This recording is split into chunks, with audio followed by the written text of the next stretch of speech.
사람이 한평생을 살아가는 데 있어서 사랑만큼 긴 호흡이고 또 복잡한 주제도 없는 것 같아요.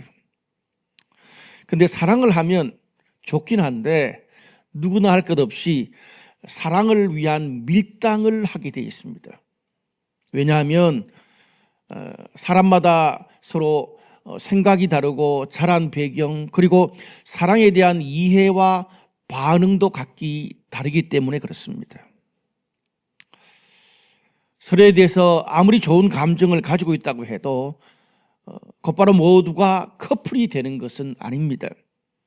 서로 대화를 하고 또 함께 지내면서 사람 됨됨이도 보고 또 저 사람이 내 스타일에 맞는지 계속 매력을 느낄 수 있는지도 확인을 합니다. 커플이 되었어도 밀당을 하더라고요. 좋을 때와 힘들 때를 같이 겪고 또 기쁘고 사랑의 표현을 할 때와 또 반대로 다투고 화해하는 것도 함께 겪습니다. 그리고 서로에게만 집중했을 때 이 사람에게 내 인생을 맡겨도 될 만하다 싶으면 그때 가서 결혼을 제안합니다. 결혼을 해서도 마찬가지입니다. 서로의 사랑이 자리를 함께 잡을 때까지 평생 사랑의 밀당의 과정을 겪습니다. 신앙생활도 마찬가지 같습니다. 신앙생활이 뭐냐? 저는 한 줄로 좀 정의하면 하나님과 성도들이 평생에 걸쳐서 서로의 마음과 사랑을 맞추어가는 과정이 신앙생활입니다. 이것을 우리가 하나님과의 동행이라고도 말하죠. 하나님과 우리 성도들이 어떨 때는 백도시의 끓는 물처럼 너무나 뜨겁고 하나님을 가까이 느낄 때가 있습니다. 근데 또 어떨 때는 영도시처럼 도무지 이해가 가지 않고 하나님이 너무 멀리 느껴질 때도 있습니다. 또 어떨 때는 하나님이 나를 너무 사랑하시고 나도 하나님을 너무 사랑하고 그래서 모든 것을 다 드리고 섬길 때도 있습니다. 그런데 또 어느 한순간에 하나님과 우리들 간에 오해가 쌓이고 그동안 신뢰가 물거품이 될 때도 있더라고요. 이처럼 하나님의 마음과 나의 마음을 맞춰가는 것이 우리 신앙생활에서 너무나 중요한 본질적인 문제입니다. 오늘 저는 한 두 가지 정도 하나님 말씀을 듣도록 하겠습니다. 먼저 한번 따라 합시다. 하나님을 필요에 따라 대하지 말고 삶의 모든 순간을 동행하라. 오늘 우리가 읽었던 이 본문의 말씀은 블레셋 사람들과 베스메스 사람들 또 기란 여아림의 이스라엘 사람들이 하나님의 언약궤를 대하는 태도를 보여주고 있습니다. 세 부류의 사람을 통해서 먼저 블레셋 사람들이 하나님을 어떻게 대했을까요?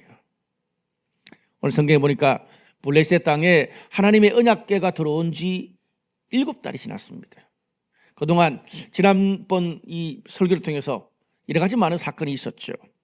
블레셋 사람들이 언약궤를 잘못 다루다가 신상이 무너지고 전염병으로 많은 사람들이 죽고 큰 화를 당했습니다. 그거를 직접 보고 경험했던 블레셋 사람들이 이제는 뭐예요? 이스라엘의 신 하나님이 두렵게 됐습니다.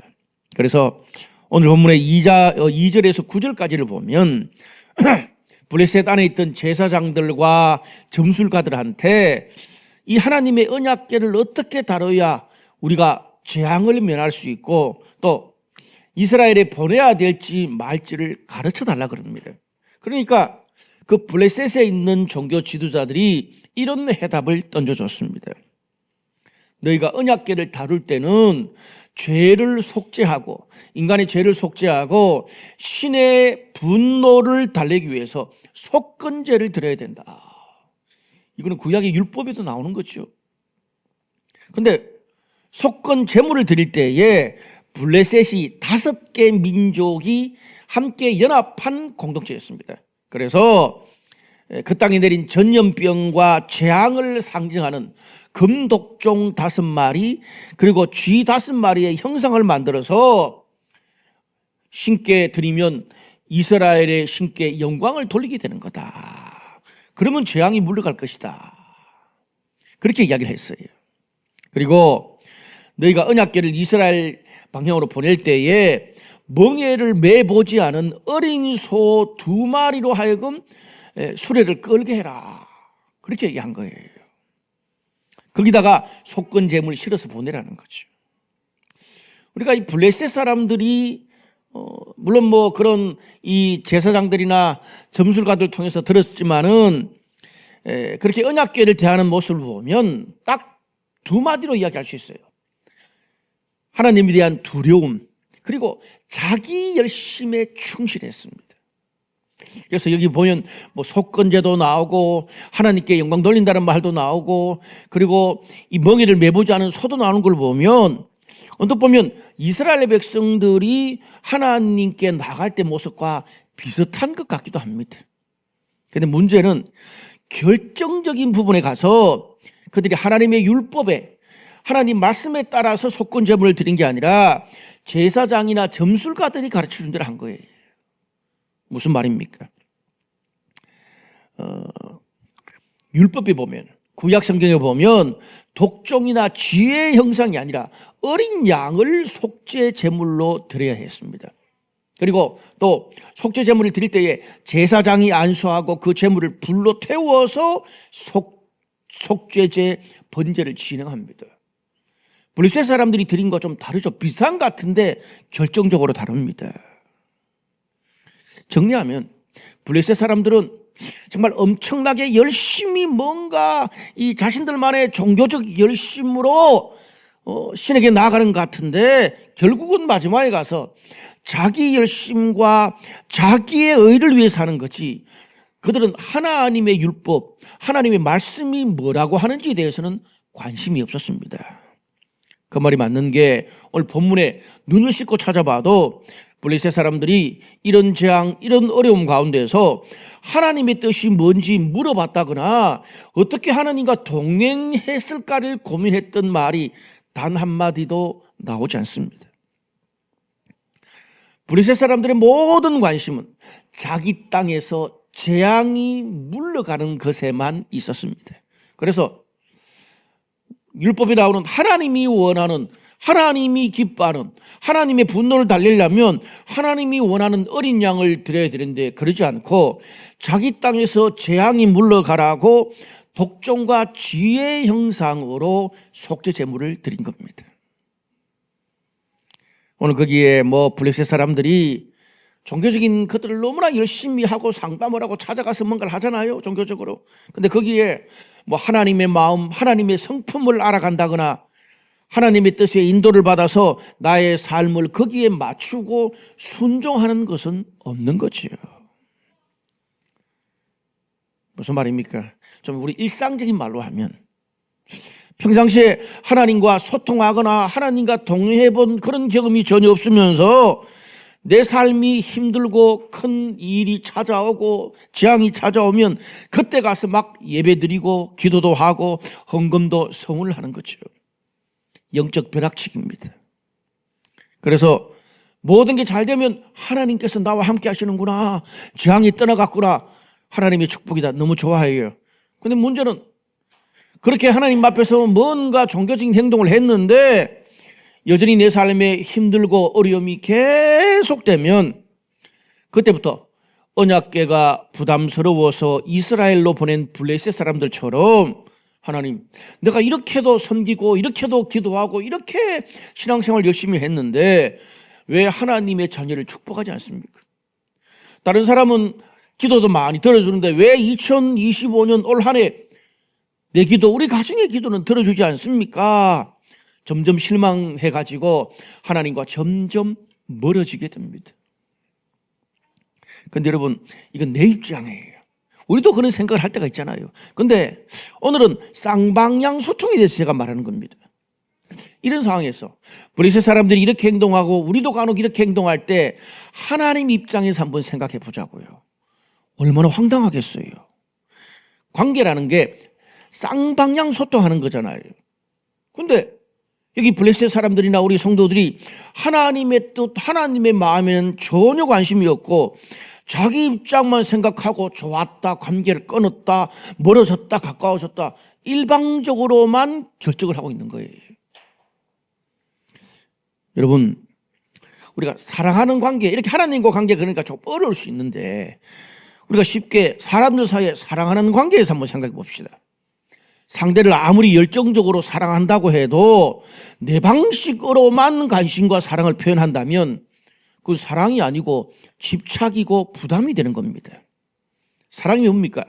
상대가 정말 원하는 그것을 해주는 것, 그게 바로 두 사람이 함께 느끼는 사랑입니다. 예를 들어 상대가 내향형이라고 칩시다. 저는 외향형이라서 내향형을 잘 모릅니다. 그런데 간혹 우리 성도들 중에 내향형들이 많아요. 그분들 이야기를 들어보니까 조금은 이해 갈 만도 합니다. 자, 내가 사랑하는 그 상대가 내향형이라. 그래서 혼자 충분히 생각하고 정리될 때까지 기다려주는 게 필요한데 나는 외향형이라서 당신을 사랑한다고 온 동네 다니면서 여기 꽃 저기 꽃 다 사다가 주고 여기 가자 그러고 저기 가자 그러고 그것도 모자라서 두 사람과의 관계를 모든 사람들한테 다 떠벌리고 다닌다면 상대가 사랑한다고 느낄 수 있겠습니까? 사랑이 계속 성장할 수가 없는 거죠. 여러분, 우리가 신앙생활에도 이렇게 할 때가 있습니다. 우리의 기도를 한번 돌아봅시다. 오늘 뭐 설교를 하는 저도 별반 차이가 없는 것 같아요. 여러분, 우리가 하나님과 기도할 때 일방적인 소통에 익숙합니다. 우리의 기도 대부분을 보면 처음부터 끝까지 나의 필요, 나의 마음, 나의 섭섭하고 나의 힘든 것, 나의 넋두리만 계속 하나님께 이야기합니다. 그래서 이제 끝날 때쯤 돼서 하나님도 이제 종교가 그러면서 이야기할 때쯤 되면 예수님 이름으로 기도합니다. 아멘. 빠이빠이 하고 가버려요. 이게 계속 반복돼요. 나는 이야기 다 하고 하나님이 민이야 그럴 때 예수님 이름으로 기도합니다. 아멘. 가버리는 거예요. 그러니까 하나님은 어떻게 생각이 들겠어요? 야, 나도 이야기 좀 하자. 니만 이야기하냐? 하나님이 그런 생각이 안 드시겠어요? 얼마나 답답하겠어요? 여러분, 사무엘상하, 사무엘서의 핵심이 뭔 줄 아십니까? 내 말을 들으라 이 말입니다.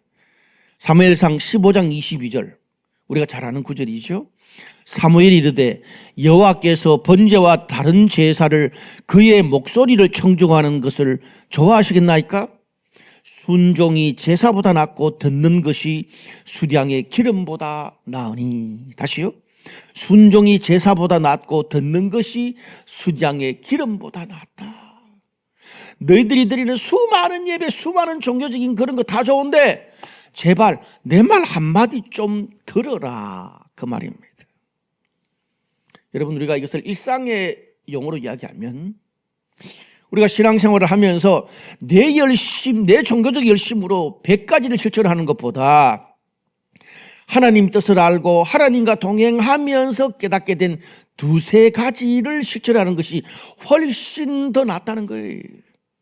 그게 하나님과 사랑을 하는 거고 하나님과 동행하는 거고 쌍방향 소통 아닙니까?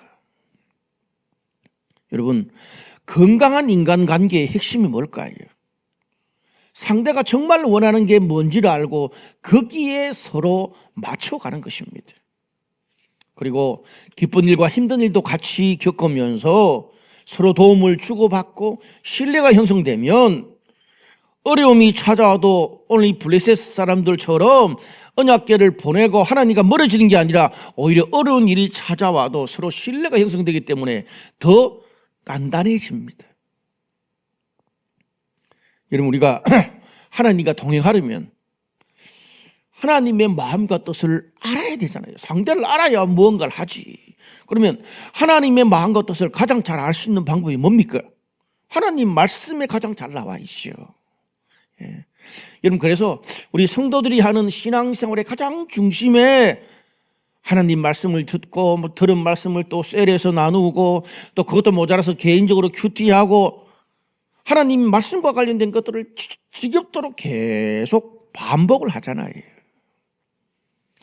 여러분, 우리가 오늘 말씀을 통해서 하나님은 우리의 어렵고 우리의 필요만 채워주는 그런 분으로 심부름 센터장으로만 존재하는 게 아니라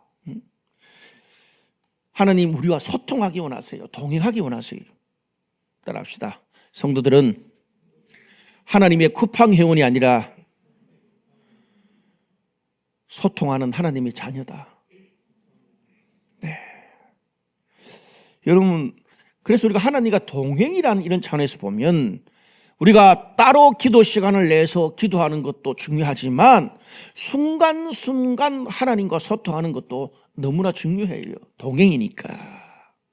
예를 들자면 밀리는 지하철 속에서 또 어떤 관계에서 정말 막 화가 나가지고 상대의 무례한 행동에 막 통제하기 어려운 말과 행동이 올라올 때, 또 어떨 때는 무기력하고 불안할 때, 또 하루 종일 막 집안일 하면서 아이를 힘들게 케어하면서 짜증이 났을 때, 또 너무나 중요한 어떤 일과 사람들과 미팅 중일 때, 그 순간마다 하나님 왠지 모르게 짜증이 나요.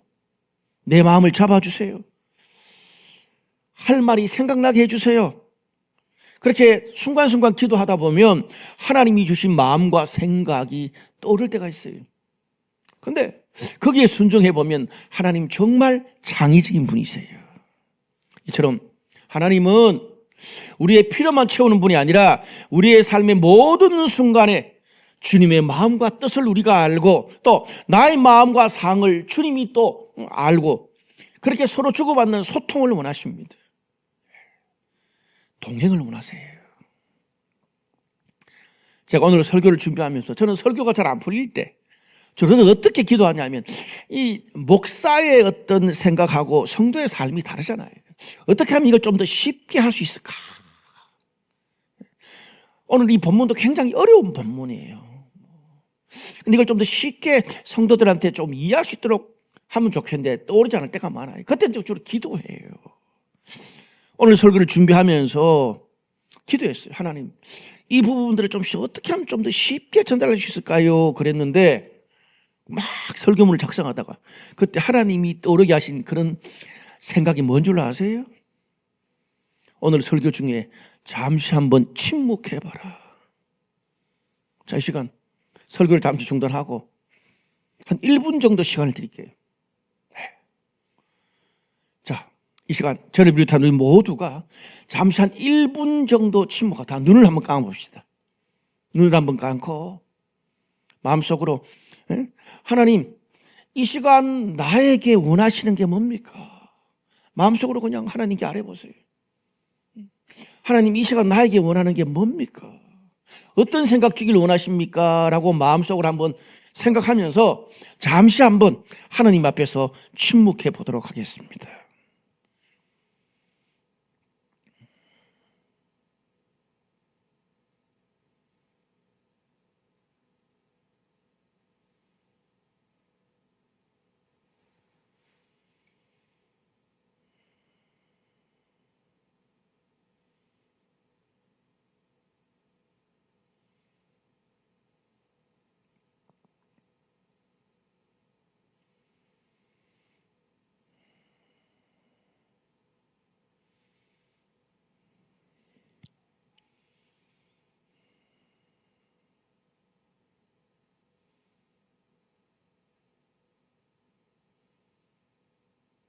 네, 됐습니다.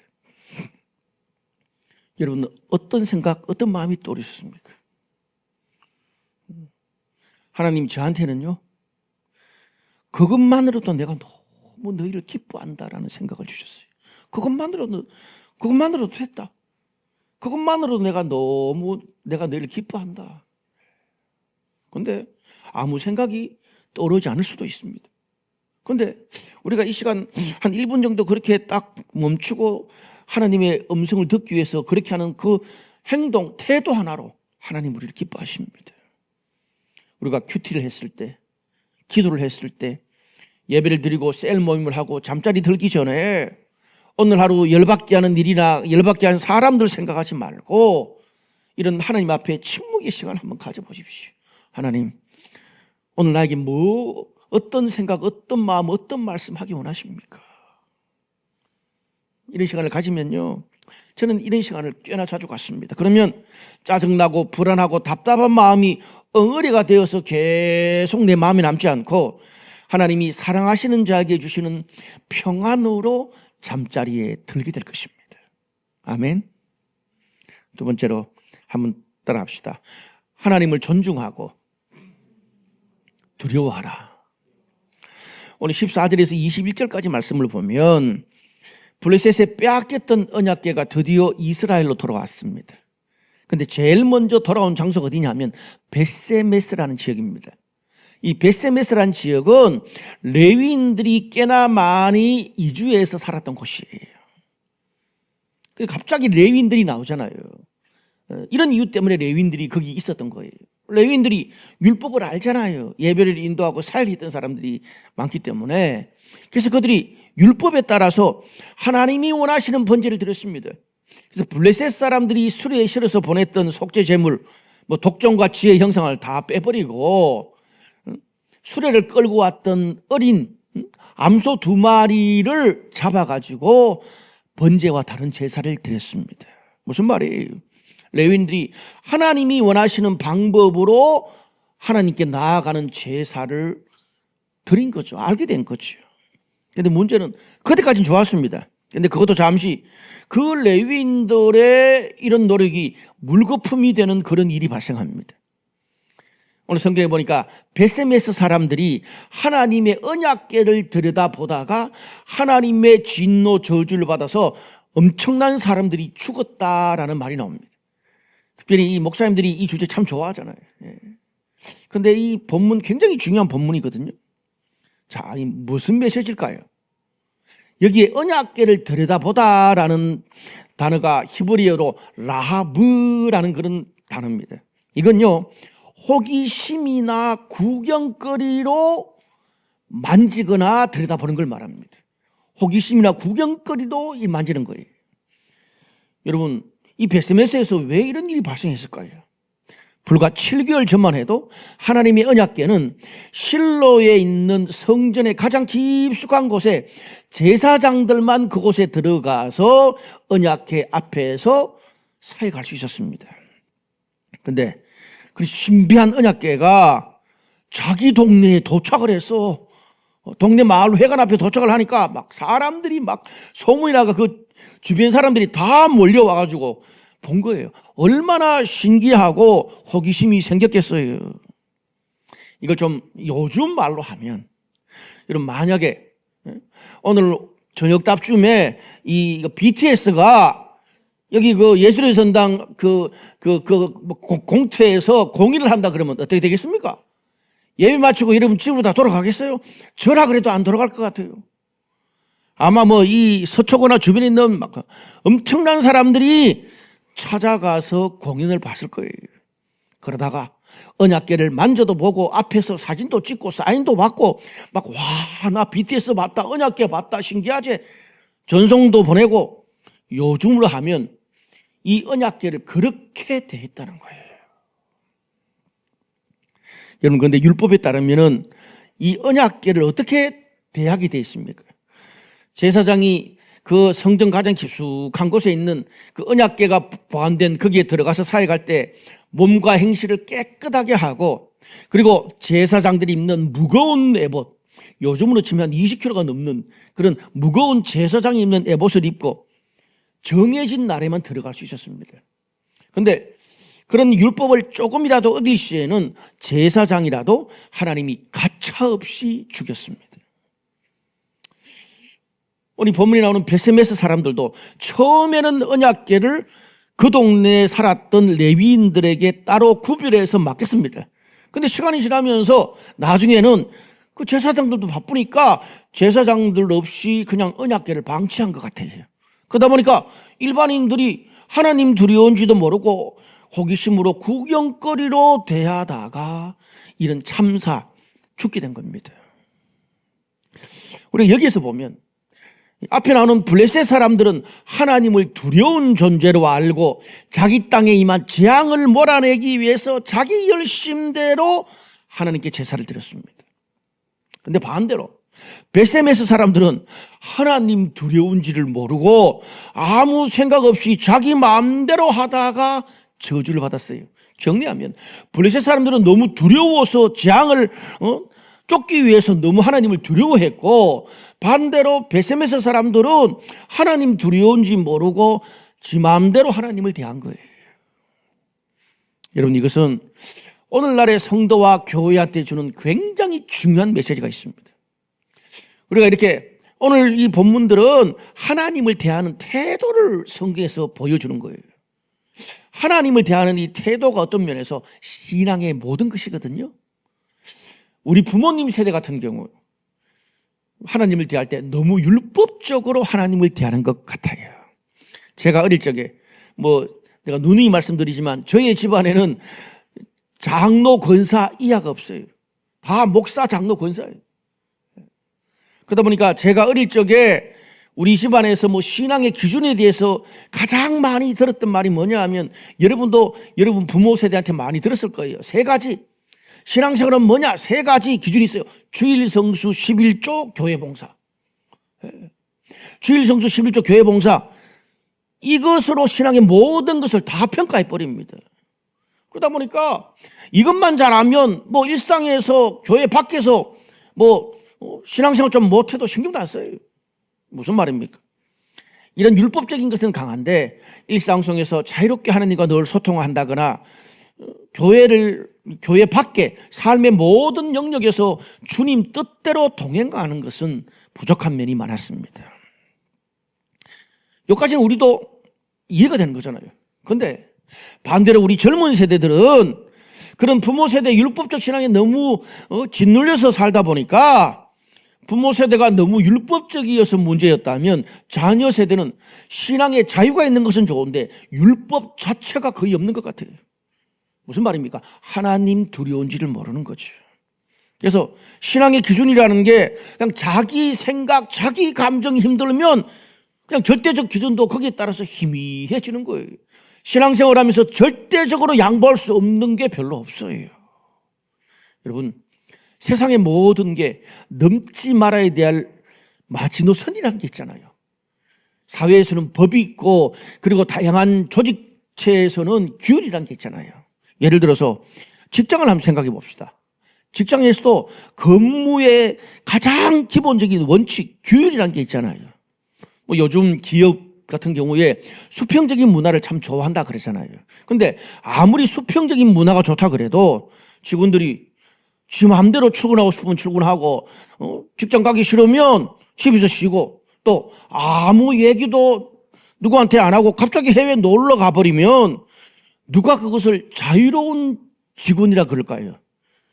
싸가지 없고 잘라야 되는 거예요, 그거는. 죄송합니다. 예. 가정에서 부모와 자녀 관계도 그래요. 요즘은 어떤 부모가 호평을 받습니까? 정말 부모와 자녀 관계가 친구처럼 친밀한 부모잖아요. 근데 여러분 잘 보세요. 친구처럼 친밀한 부모와 자녀 관계하고, 그렇다고 부모가 친구처럼 막대하고 편하게 대하는 관계는 아니잖아요. 마지노선이 있어야 되잖아요. 이 부분에 대해서 예전부터 내려오는 말이 있습니다.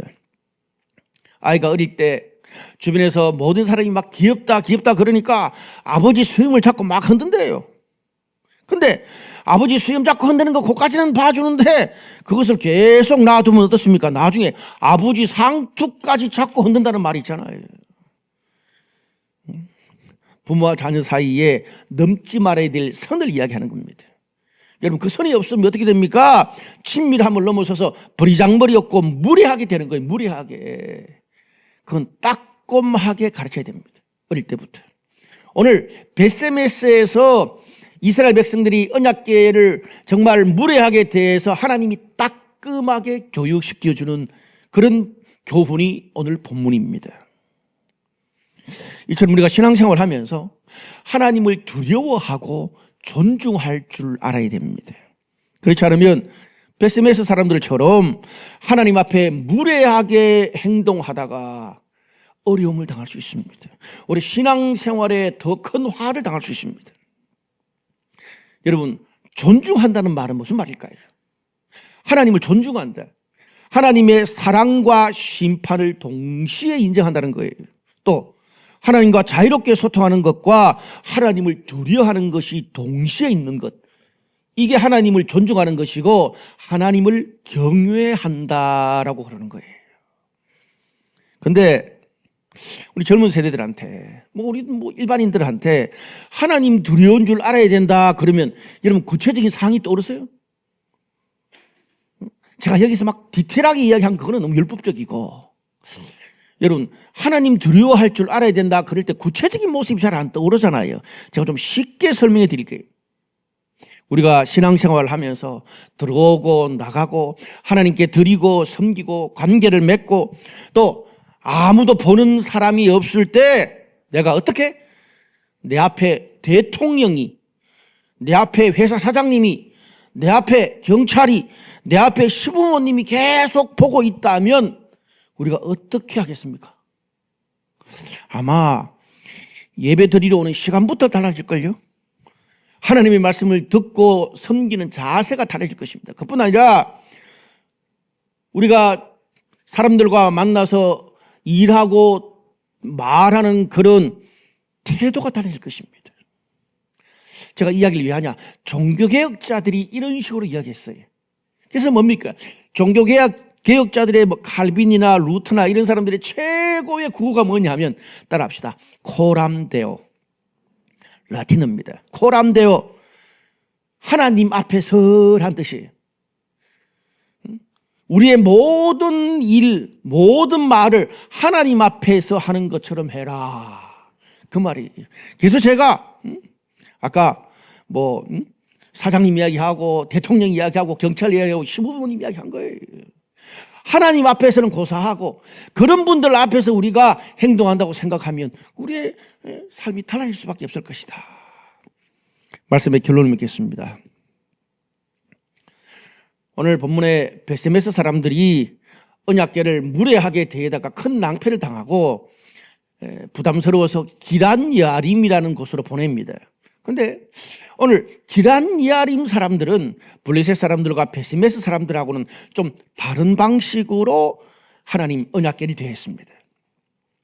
사무엘상 7장 1절 2절을 보니까 이런 말씀이 있어요. 요약하면 기란 야림 사람들이 여호와의 궤를 옮겨 아비나답의 집에 들여놓고 그의 아들 엘르아사를 거룩하게 구별하여 여호와의 궤를 지키게 하였더니 궤가 기란 야림에 들어간 날부터 20년 동안 있은지라 이스라엘 온 족속이 여호와를 사모하니라. 여기서 중요한 것은 다른 블레셋이나 베세메스 사람들하고 다르게 하나님의 언약궤를 특별한 장소에서 또 특별한 사람들을 따로 구별해서 지키게 했습니다. 이게 달랐어요. 여기서 제가 또 구체적인 거는 다음 또 본문에 나오니까 중요한 것은 다른 곳에서 블레셋이나 베세메스에서 재앙과 저주를 또 주었던 하나님의 언약궤가 기란 여림에 가서는 20년 동안 평안하게 있었고 그것 때문에 모든 사람들이 재앙이 아니라 하나님을 더 사모하게 됐고 더 평안하게 됐다고 성경이 말합니다. 이례적이죠. 다르다는 말이에요. 무슨 말입니까? 하나님을 믿는 신앙이 어떤 사람들한테는 망하고 죽어가는 걸림돌이 되는가 하면 반대로 어떤 사람들, 어떤 가정에는 생명이 살아나고 축복이 되는 디딤돌, 모퉁이 돌이 되는 것을 오늘 본문은 잘 가르쳐주고 있습니다. 사랑하는 여러분, 우리가 평생 신앙생활을 하고 하나님을 대하게 될 텐데 블레셋 사람들, 베세메스 사람들, 기란 야림 사람들 어떤 분을 따르고 싶으세요? 오늘 저와 여러분은 하나님의 언약궤가 우리 앞에 찾아왔을 때 하나님이 주시는 은혜와 섬김의 기회들이 나에게 찾아왔을 때 블레셋 사람이나 베세메스 사람들처럼 그게 재앙이나 오해나 시험이 되지 말고 기란 야림 사람들처럼 하나님 뜻대로 구별하여 드림으로써 여러분의 삶, 여러분의 가정, 여러분의 미래에 평안과 축복의 삶, 여러분과 함께하는 모든 사람들이 하나님을 사모하는 그런 은혜가 계속 있게 되기를 주님의 이름으로 축복합니다. 기도하시겠습니다.